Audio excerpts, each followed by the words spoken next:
MTM live telecast வழங்கும் நாளும் ஒரு நற்சிந்தனை. பிஸ்மில்லாஹிர் ரஹ்மானிர் ரஹீம். அல்ஹம்துலில்லா வஸ்ஸலாத்து வஸ்ஸலாமு அலா ரசூலில்லா வ அலா ஆலி ஹிஸ்பில்லா அம்மா பஅத்.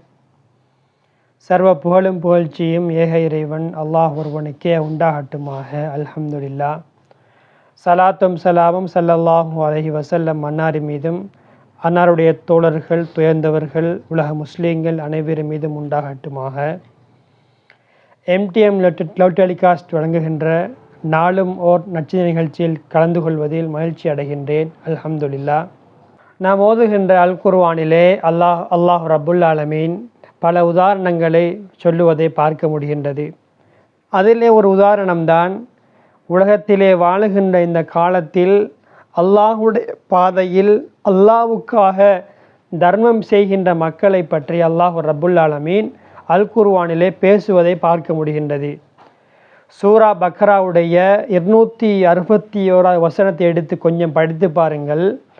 அல்லாஹ் ரப்புல் ஆலமீன் சொல்லுகின்றான், மஸலுல்லதீன யுன்ஃபிகூன ஃபீ ஸபீலில்லாஹ், அதாவது அல்லாஹ்வுடைய பாதையில் தர்மம் செய்கின்ற மக்களுக்கு அல்லாஹ் சொல்லுகின்ற உதாரணம் என்ன தெரியுமா? கமஸலி ஹப்பா, ஒரு வித்தினை அல்லாஹ் ரப்புல் ஆலமீன் உதாரணமாக சொல்லுகின்றான். அந்த வித்து எப்படி? அம்பதத் சப்அ சனாபில், அந்த ஒரு வித்தில் 7 கிளைகளை அல்லாஹ் ரப்புல் ஆலமீன் உருவாக்குகின்றான். ஃபீ குல்லி சும்புலத்தின் மியத்து ஹப்பா, பாருங்கள் எப்படிப்பட்ட ஒரு உதாரணம்.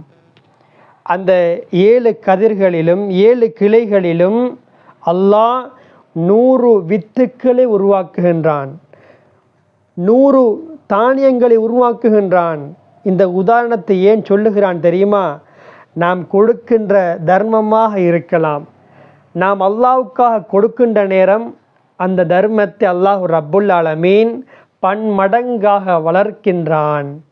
அதே வசனத்திலே அல்லாஹ் ரப்புல் ஆலமீன் தொடர்ந்து சொல்லுகின்றான், வல்லாஹு யுதாஅஃபு லிமன் யஷா, அல்லாஹ் தான் நாடியோருக்கு அதனை பன்மடங்காக்கி கொடுக்கின்றான்.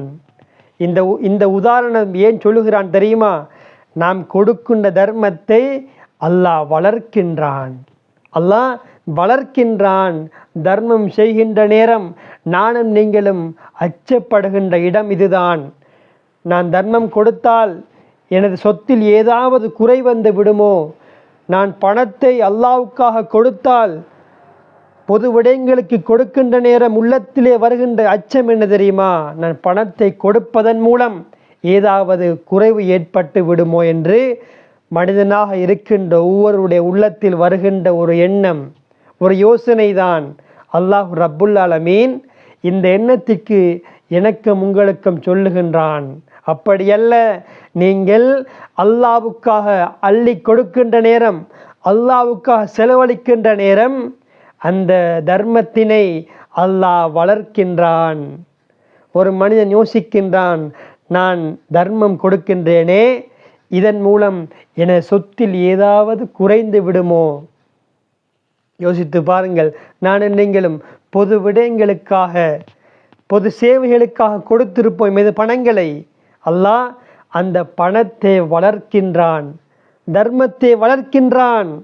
எமக்கு அறியாமல் அந்த தர்மம் காலத்துக்கு காலம் வளர்ந்து கொண்டே போய்கொண்டிருக்கின்றது. கணித்துக்குரிய சகோதரர்களே, உறவுகளே, தர்மம் கொடுக்கின்ற நேரம் பல சகோதரர்கள் சொல்லுகின்ற ஒரு காரணம் என்ன தெரியுமா? என்னிடத்தில் தர்மம் கொடுப்பதற்கு அதிகாரம் இல்லை, பணம் இல்லை, என்னிடத்தில் வசதி இல்லை என்று எத்தனையோ சகோதரர்கள் சொல்லுகின்றார்கள். ஒன்றை புரிந்து கொள்ள வேண்டும்.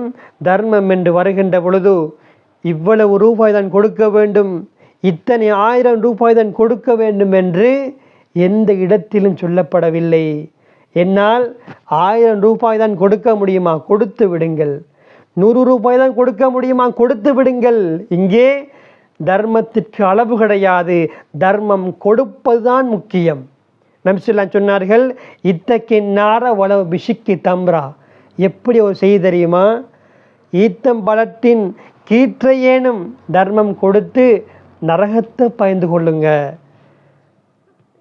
ஈத்தம்பழத்தின் கீற்று என்பது ஒரு துண்டிலும் மிகவும் குறைந்த ஒரு கீற்று.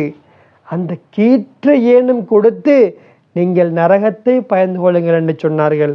உறவுகளே, சகோதரர்களே, இந்த உலகத்தில் வாழ்ந்து கொண்டிருக்கின்றோம்.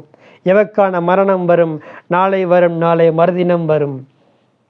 நாம் படித்திருக்கின்றோம், ஒரு மனிதன் இந்த உலகத்தை விட்டு பிரிகின்ற நேரம் அவன் உழைத்த சொத்துக்களோ, அவன் சேமித்த பணங்களோ, அவனுடைய வாகனங்களோ கபருக்கு கொண்டு செல்லப்பட மாட்டாது. 3 விடயங்கள் மாத்திரம் அவனுடைய கபருக்கு கொண்டு செல்லப்படும். அவனோடு அந்த 3 செய்திகளும் கபருக்கு போகும். அதிலே ஒரு செய்திதான் சதக்கத்துன் ஜாரியா, அவன் கொடுத்த நிரந்தரமான தர்மம். உறவுகளே, சகோதரிகளே, பணங்களை சேமிக்கின்றோம், உழைக்கின்றோம், தேடுகின்றோம். உள்ளத்திலே ஆழமாக பதித்து கொள்ளுங்கள்.